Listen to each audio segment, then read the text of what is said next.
वळूया पुढील महत्त्वाच्या बातमीकडे। नवी मुंबईतील गुरुनाथ चिचकर आत्महत्या प्रकरणात आता धक्कादायक माहिती समोर आली आहे। पोलीस कर्मचारी सचिन भालेरावचं ड्रग्स रॅकेट चालवत होता अशी माहिती आता समोर येते। या प्रकरणी 2 पोलीस कर्मचाऱ्यांसह 3 जणांना ताब्यात घेण्यात आले।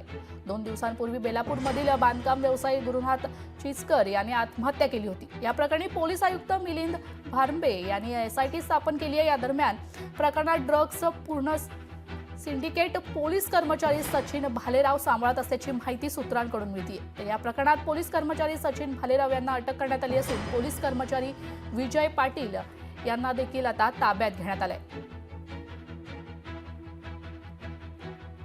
प्रतिनिधी आकांक्षा देशमुख आपल्यासोबत जोडले गेले। आकांक्षा, काय अधिकची माहिती?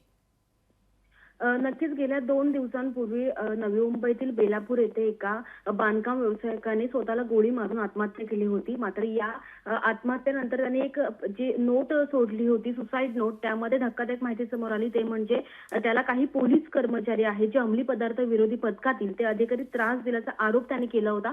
त्यानंतर नवी मुंबई पोलीस आयुक्त मिलिंद भारंबे यांच्या विशेष तपासामध्ये एसआयटी स्थापन केली आणि जी माहिती आता समोर आली आहे ती धक्कादायकच आहे।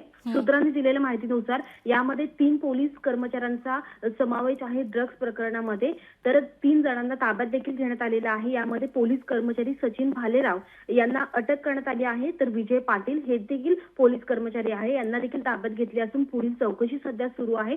तर जे ड्रग्स रॅकेटचा मुख्य सूत्रधार नवीन चिचकर म्हणजेच ज्यांनी सुसाईड केलेली आहे त्यांचा मुलगा नवीन चिचकर आहे, यांच्या पूर्ण सिंडिकेट पोलीस कर्मचारी जो सचिन भालेराव सांभाळत असल्याची माहिती आपल्याला सूत्रांकडून मिळत आहे। त्यामुळे गेल्या अनेक वर्षांपासून जी नवी मुंबईमध्ये ड्रग्स प्रकरण सुरू आहेत किंवा जे नियंत्रणामध्ये आणण्याचं काम सुरू आहे, मात्र आता ही जी माहिती समोर आली त्यामध्ये पोलीस कर्मचारी जर ड्रग्स प्रकरणामध्ये पाहायला मिळत असतील तर बाकी लोकांनी काय करायचं असा देखील प्रश्न समोर येत आहे। तर या संदर्भात अनेक काहींची नावं समोर येण्याची शक्यता असल्याने पुढील तपास सध्या तरी या संदर्भात सुरू आहे।